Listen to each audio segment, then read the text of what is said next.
Hello बच्चों, नमस्कार। आप लोग देख रहे हैं यूट्यूब चैनल MCI और मैं हूं विकास त्रिपाठी। बच्चों, आज हम लोग कक्षा 10 में विषय गणित में चैप्टर नंबर 6 त्रिभुज के बारे में पढ़ेंगे। आज देखेंगे एक्सरसाइज 6.3। पिछले वीडियो में आप लोगों ने दो त्रिभुजों की समरूपता के 3 नियमों को पढ़ा था। पहला नियम था ए समरूपता नियम, दूसरा था एस समरूपता नियम और तीसरा था एस समरूपता नियम। इनको हमने प्रूफ करके आप लोगों को दिखाया था।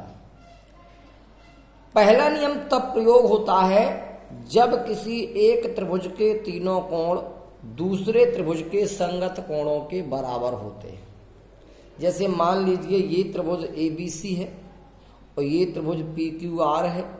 मान लीजिए इसका कोण A इस कोण P के बराबर है, इसका कोण B जो है इस कोण P के बराबर है और इसका कोण C जो है कोण R के बराबर है। तो इस त्रिभुज के तीनों कोण इस त्रिभुज के तीनों कोणों के संगत बराबर हैं। इसका मतलब ये त्रिभुज ए समरूपता नियम से समरूप होंगे। लेकिन बच्चों, समरूप त्रिभुजों के नाम को लिखना थोड़ी सी कठिनाई होती है। जब भी हम समरूप त्रिभुजों को सांकेतिक रूप में लिखें तब हमें यह ध्यान देना होगा कि उसके संगत शीर्ष क्रम से होना चाहिए। जैसे पहला त्रिभुज है, इसका नाम हमने लिख दिया त्रिभुज ABC। अब हमें देखना होगा कि इसमें शीर्ष A के संगत कौन सा शीर्ष है। तो देखो, कोण A के बराबर कौन सा कोण था, Q, तो संगत शीर्ष हुआ कोण Q। B कोण किसके बराबर था, P के, तो संगत शीर्ष हुआ P। अब तीसरा R बचा, माने ABC समरूप त्रिभुज QPR होगा। PQR लिखना ठीक नहीं है। अगर PQR लिख देंगे तो क्या A के संगत P है? A के बराबर कोण P है? नहीं है, तो ये संगत शीर्ष नहीं है। संगत शीर्ष तो A और Q हैं, B और P हैं, C और R हैं। तो संगत शीर्ष क्रमानुसार आना चाहिए। यही इसके लिखने में थोड़ी सी समस्या होती है। इसी प्रकार दूसरे नियम की बात करें, एस समरूपता नियम। जैसे मान लीजिए एक त्रिभुज है ABC है, दूसरा त्रिभुज है PQR है। मान लो इसकी ये वाली भुजा इसके समानुपाती है। जैसे मान लो ये है 3, ये है 3 का दुगुना, ये है 4, ये है 4 का दुगुना, ये है 7, ये है 7 का दुगुना। माना कि अब गौर से देखोगे तो AB बटे PR कितना होगा, 3 बटे 6 माने 1 बटे 2। अब BC बटे PQ होगा, तो BC बटे PQ, VC का मान 4, PQ 8, 1 बटे 2। और इसी प्रकार AC बटे QR होगा, AC बटे QR। AC कितनी, 7, QR 14, तो 1 बटे 2। तो इन भुजाओं के अनुपात बराबर आ गए। AB बटे PR बराबर BC बटे PQ बराबर AC बटे QR। यही तो बराबर हुए। तो अब ध्यान देना होगा, इस त्रिभुज को तो हम जो मर्जी आए लिख सकते हैं, फिर उसके संगत शीर्ष ढूंढने पड़ेंगे। तो हम एक काम करते हैं, जैसे AB BC AC ये भुजाएं आई थी क्रम से। AB के सामने का शीर्ष, AB के सामने शीर्ष C पड़ेगा, तो त्रिभुज का नाम C। BC के सामने A और AC के सामने B, तो CA भी लिख दें समरूप। इसी प्रकार इसका सिस्टम ले लें, PR के सामने Q, PQ के सामने R, QR के सामने P, तो CAB समरूप QRP। ये तरीका भी अच्छा है। अब बच्चों एक बात ध्यान देनी होती है कि जैसे त्रिभुज CAB समरूप त्रिभुज QRP लिखा हमने, इसी को हम 2 प्रकार से और लिख सकते हैं। हम क्रम से शीर्ष से घुमाएं। जैसे हम यहाँ से शुरू करें ABC, बीच के शीर्ष से शुरू किया, तो इसे RPQ लिख सकते हैं। इसे हम लिखना चाहें BAC, तो इसे लिख सकते हैं PRQ। अगर हम इसे लिखना चाहें ACB, तो RQP। माने संगत शीर्ष उसी क्रम में चले। इसका लास्ट वाला शीर्ष पहले लें तो इसका भी लास्ट वाला पहले ही लें, क्योंकि ये B जो है वो P के संगत है। तो इस बात का हमें ध्यान रखना होता है कि संगत शीर्षों को क्रम से ही लिखा जाना चाहिए। इसी प्रकार तीसरा नियम होता है। तीसरा नियम तब प्रयोग होता है जब एक एक कोण आपस में बराबर हो जाएं और उनकी संगत भुजाएं, उनको उस कोण को बनाने वाली भुजाएं समानुपाती हों, तो फिर ये त्रिभुज SAS समरूपता नियम से समरूप हो जाते हैं। देखते हैं बच्चों एक्सरसाइज 6.3 का क्वेश्चन नंबर 1। बताइए कि निम्न आकृतियों में दिए गए त्रिभुजों के युग्मों में से कौन कौन से युग्म समरूप हैं। उस समरूपता कसौटी यानी समरूपता प्रमेय को लिखिए जिसका प्रयोग आपने उत्तर देने में किया है। साथ ही समरूप त्रिभुजों को सांकेतिक रूप में व्यक्त कीजिए। समरूप है तो क्या नाम त्रिभुजों के सांकेतिक रूप अभी हमने बताया था, उसी आधार पर लिखना है। तो चलिए बच्चों, इसमें भाग तो 6 दिए हैं, हम आपको केवल 2 बता रहे हैं। एक तो सेकंड वाला भाग, एक लास्ट बताएंगे छठवां। सेकंड वाला हमने यहाँ केवल नोट किया अभी। क्या है सुनो, आपको दिख रहे होंगे 2 त्रिभुज बने हैं। पूछ रहा क्या ये समरूप है, तो हम जरा चेक कर लें कि क्या इनकी संगत भुजाओं के अनुपात बराबर आएंगी। तो देखो ये भुजा 2 है, गौर से देखना, 2, 3, 2.5 है। तो जैसे ये 2 है, 2 का अनुपात 4 से तो 1:2 बन जाएगा। 3 का 6 से 1:2 बन जाएगा। 2.5 का 5 से बन जाएगा। तो सबके अनुपात बराबर आ जाएंगे। तो इसी क्रम में इनके अनुपात निकालो। लिखो AB बटे QR, AB बटे QR। AB देख रहे हो कि 2 है और QR 4 है। 2 एकम 2, 2 दूनी 4। अब AB का QR से बन रहा था तो BC का किससे बन रहा है, PR से। तो BC बटे PR। VC कितनी है 2.5 बटे PR कितनी है 5। ये दशमलव हटाओगे 25 और बटे यहाँ एक 0 बढ़ जाएगा 50। 25 से कम 25, 25 दूनी 50। इसी प्रकार इसका AC का अनुपात किससे बन रहा था, PQ से। तो AC कितना 3 और PQ कितना 6। 3 एक कम 3, 3 दूनी 6। सबके अनुपात 1/2 आ गए। तो लिखना ऐसे होगा, त्रिभुज ABC, नहीं सीधा लिखो AB बटे QR बराबर BC बटे PR बराबर AC बटे PQ है कि नहीं। ये सारे अनुपात 1/2, 1/2, 1/2 में बराबर है। इसलिए अब जब भुजाओं के अनुपात बराबर है तो नियम कौन सा, SSS समरूपता कसौटी यानी प्रमेय से ये त्रिभुज कैसे हो गए समरूप। अब इनको सांकेतिक रूप में कैसे लिखेंगे, तो देखो या तो हम सीधा AB के सामने का शीर्ष कौन पड़ेगा C, BC के सामने A, AC के सामने B, और समरूप QR के सामने P, PR के सामने Q, PQ के सामने R। तो ये हो गया त्रिभुज CAB समरूप त्रिभुज PQR। हम इसी को और भी कई प्रकार से लिख सकते थे। कैसे, जैसे हम ABC करते तो इसको QRP करना पड़ता, अगर BAC करते RQP लिखना पड़ता। लेकिन रहना चाहिए क्रम से, संगत शीर्षों का क्रम नहीं गलत होना चाहिए। तो ये हो गया बच्चों पहले इसका सेकंड पार्ट। अब बच्चों इसका छठवां भाग है। इसमें लिखा हुआ 2 चित्र बने हुए और इसमें कुछ लिखा हुआ है। ये कोण 70 अंश, 80 अंश, 80 अंश, 30 अंश। बच्चों ध्यान देने की बात है कि हमने समरूपता के 3 नियम पढ़े, तीनों में 3-3 भाग आते हैं। जैसे AAA 3 बार कोण आता है, SSS तीनों भुजाएं आती हैं, SAS 2 भुजाएं 1 कोण आता है। माने 3 भाग आते हैं। इसमें तो 3 भाग पता ही नहीं है, केवल 2। एक ये कोण 2 ही हो गए, ये 2 कोण।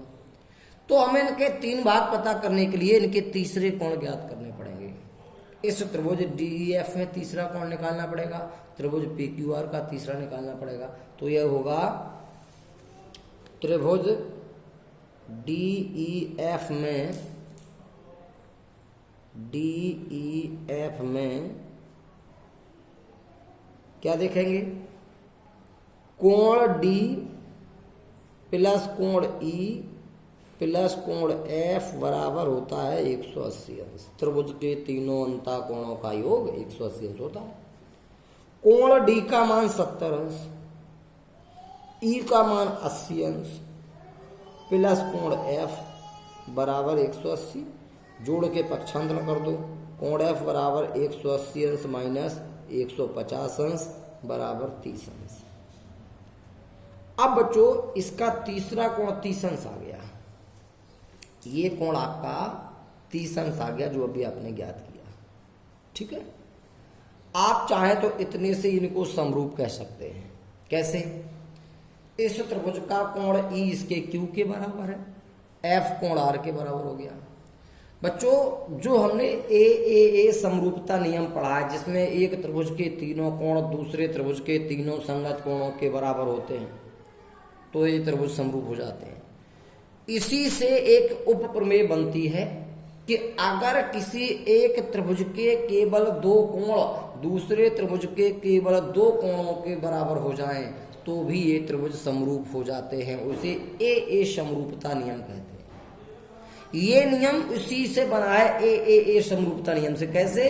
ये नियम है, ये सिद्धांत है। चूंकि त्रिभुज के तीनों कोणों का योगफल 180 अंश होता है, तो अगर इनके दो दो कोण बराबर हो जाएं तो तीसरे कोण तो स्वतः बराबर ही आते हैं। इसलिए हम केवल दो कोण बराबर होने पर भी इनको समरूप कह सकते हैं और उसी आधार पर हम इसे कर रहे हैं। तो अब हम लिख देंगे त्रिभुज DEF तथा त्रिभुज PQR में क्या पाएंगे हम देखेंगे कि इसका कोण E और बराबर उसका कोण Q, ये दोनों ही 70 अंश हैं, 80 अंश है। इसका कोण F और दूसरे त्रिभुज का कोण R, ये दोनों 30 अंश हैं। ये देखो, इसका F इसका R दिया था सवाल में। अब अगर एक त्रिभुज के दो कोण दूसरे के दो बराबर हो गए, इसलिए ए समरूपता कसौटी से त्रिभुज DEF समरूप त्रिभुज PQR। ध्यान से देखो, हमने उस बात का ध्यान रखा है कि संगत शीर्ष क्रम से आए। देख लीजिए आप, यहां पर E यहां Q, देखो E दूसरे स्थान पर, Q दूसरे स्थान पर, F R, F तीसरे स्थान पर, R चौथे स्थान पर, माने ये संगत शीर्ष क्रम से हैं। तो ये त्रिभुज कैसे हो जाएंगे? समरूप हो जाएंगे। इसी आधार पर बच्चों आपको इसके और शेष भाग भी हल करने होंगे। देखते हैं बच्चों प्रश्न नंबर 2। एक चित्र दिया है इसमें। इस चित्र में कह रहा है त्रिभुज ODC समरूप त्रिभुज OBA है। ODC और OBA समरूप है। कोण BOC 125 अंश दिया है, CDO 70 दिया है, ये 70 दिया है। DOC पूछा है, DOC ये कोण पूछा है। DCO पूछा है, DCO ये कोण पूछा है। OA भी पूछा है, ये कोण पूछा है। ये 3 पूछे हैं। बच्चों गौर से ध्यान दें, कोण DOC और BOC मिलकर रैखिक कोण युग्म बना रहे हैं। तो हल में लिखेंगे कोण DOC प्लस कोण BOC बराबर 180 अंश रैखिक कोण युग्म से DOC पूछा गया है, BOC 125 अंश है बराबर 180, पक्षांतरण कर दो। तो DOC बराबर 180 अंश माइनस 125 अंश, तो DOC बराबर 10 में से 5 घटाया 5, 8 में से 3 घटाया 5, 55 अंश। एक आंसर तो आपका ही आ गया, DOC पूछा था। अब DCO पूछा है। बच्चों जब ये कोण आ गया, ये कोण पता है तो यह नहीं आएगा। त्रिभुज के तीनों कोणों का योगफल 180 अंश होता है, तो ये आ जाएगा। इसके बाद आपसे ये कोण पूछा है। ये कोण ज्ञात करने के लिए आप ये कोण इनका योगफल, ये दोनों बराबर होंगे, तो जितना ये है उतना ये हो जाएगा। अब ये पता है और ये कोण आपको ज्ञात करना है। आप चाहें तो इसे समरूपता के नियम से ज्ञात कर सकते हैं। ये दोनों त्रिभुज समरूप हैं, ऐसा प्रश्न में दिया है, तो हम इनको समरूपता के नियम से ज्ञात कर लेंगे। तो चलिए बच्चों पहले इसे ज्ञात करते हैं। त्रिभुज DOC में कोण ODC ये वाला प्लस कोण DOC और प्लस कोण DCO बराबर 180 अंश होगा। ये दिया 70 अंश, ये निकाला था 55 अंश, प्लस DCO बराबर 180 अंश, जोड़ के पक्षांतरण कर दो। DCO बराबर 180 अंश माइनस ये 5 हो जाएगा, 7 5 12, 125 अंश। तो कोण DCO बराबर 10 में से घटाओ 5, 8 में से 3 घटाओ 5, ये भी आपका 55 अंश आ जाएगा। अब बच्चों समझने की बात यह है कि आपको ये कोण चाहिए, तो आपके सवाल में लिखा था त्रिभुज, ये भी आंसर हो गया, त्रिभुज ODC समरूप त्रिभुज OBA है। ये सवाल में लिखा था ODC समरूप OBA। अगर ये त्रिभुज समरूप है तो इनके संगत कोण कैसे होंगे? बराबर होंगे।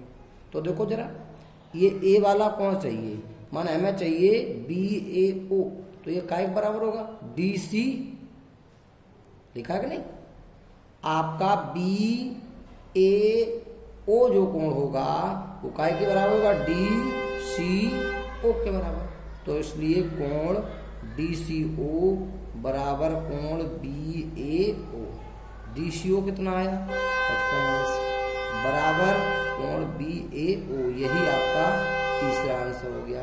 यानी तीनों कोण आपके कितने कितने अंश आ गए? 55 अंश के। अब बच्चों प्रश्न नंबर 3 है, समलंब ABCD में AB समांतर DC है, विकर्ण AC और BD बिंदु O पर प्रतिच्छेद करते हैं। दो त्रिभुजों की समरूपता कसौटी का प्रयोग करते हुए दर्शाइए कि OA बटे OC बराबर OB बटे OD। बच्चों इस प्रकार का प्रूफ हम पहले भी कर चुके हैं पिछली एक्सरसाइज में। अंतर सिर्फ इतना है कि उसमें हमने थेल्स प्रमेय का प्रयोग किया था इसे सिद्ध करने में, तो इसमें हम किसका प्रयोग करेंगे? समरूपता कसौटी का। बस इतना डिफरेंस है, बिल्कुल यही चीज हम प्रूफ कर चुके हैं पीछे प्रश्न में। तो चलिए देखते हैं, चित्र बना लें पहले। समलंब ABCD में AB समांतर DC है। एक समलंब बना लीजिए,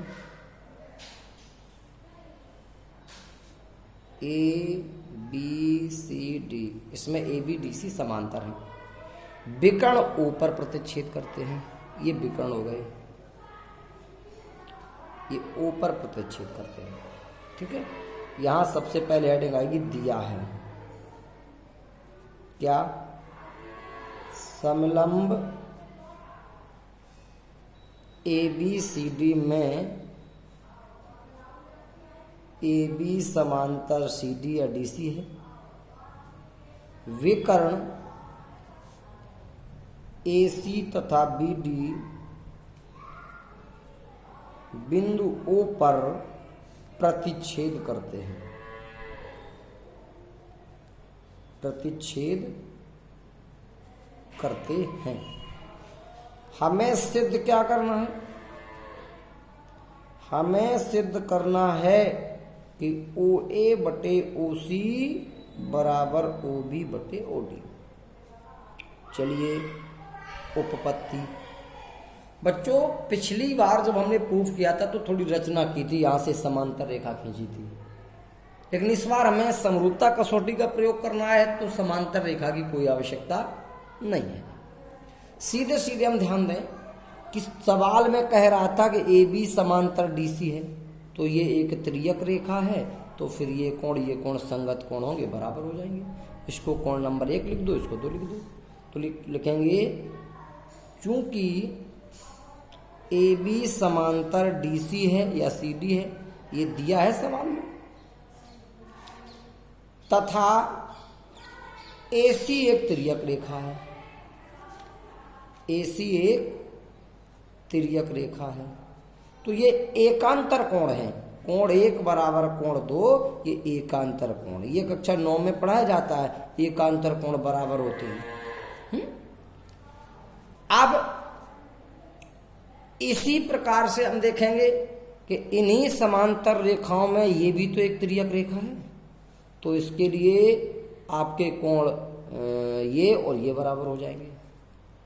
या हम इनको बराबर ना करना चाहें तो ये देखो शीर्षाभिमुख कोण ये बराबर होंगे, ये 3 डाल दो, ये 4 डाल दो, कोण 3 बराबर 4, ये शीर्षाभिमुख कोण है, शीर्षाभिमुख कोण है।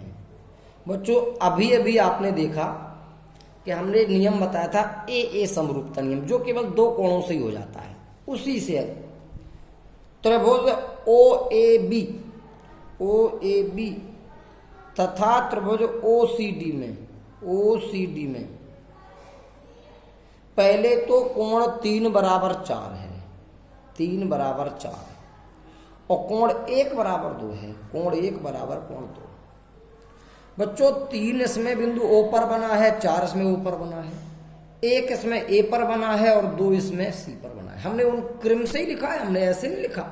आप लोग भी इस बात का ध्यान दिया करें कि इनका क्रम बिल्कुल जो संगत शीर्ष, देखो ओ पे बना कोण, इसलिए ओ दोनों में हमने एक साथ ले लिया। फिर ए पर बना कोण सी पर बने कोण के बराबर, तो इसलिए ए के स्थान पर सी लिया है। अब जरूरी नहीं कि ए और सी तुम बीच में मिलो, तुम इसका ए लास्ट में ले लो, इसका सी लास्ट में ले लो, तो भी एक ही बात है। तो ए समरूपता कसौटी से ये जो उप प्रमेय हमने बताई थी, ये त्रिभुज समरूप हो जाएंगे। त्रिभुज ओ ए बी समरूप त्रिभुज ओ सी डी। समरूप त्रिभुजों की संगत भुजाएं समानुपाती होती हैं। तो इसमें देखो ओ ए भुजा ओ सी के संगत होगी, ए बी भुजा सी डी के संगत होगी, ओ ए भुजा ओ बी भुजा ओ डी के संगत होगी। हमें आवश्यकता किन किन की है? ओ ए ओ सी की। तो पहले ले लो ओ ए बटे में क्या आएगा? ओ सी बराबर, इसमें ओ बी आई अब सीधे, तो ओ बी किसके संगत होगी? ओ डी के, तो ओ बी बटे ओ डी। अगर त्रिभुज समरूप हो तो संगत भुजाएं कैसी होती हैं? समानुपाती। यही हमें प्रूफ करना था, ये प्रूफ हो गया। बच्चों इससे एक और निष्कर्ष निकल सकता था का, ये भाग गुणा का पद इधर भाग में आ जाता, ये भाग पद इधर गुणा में, यानी इसी से ये भी सिद्ध हो जाता ओ ए बटे ओ बी और बराबर ये ओ सी इधर जाएगा तो ओ सी बटे ओ डी। हालांकि ये प्रूफ नहीं करना था, लेकिन कभी कभी ये प्रूफ करने को आ जाता है, ये दोनों ही भाग इससे प्रूफ हो जाते हैं। चलिए बच्चों आज के वीडियो में इतना ही। धन्यवाद, नमस्कार।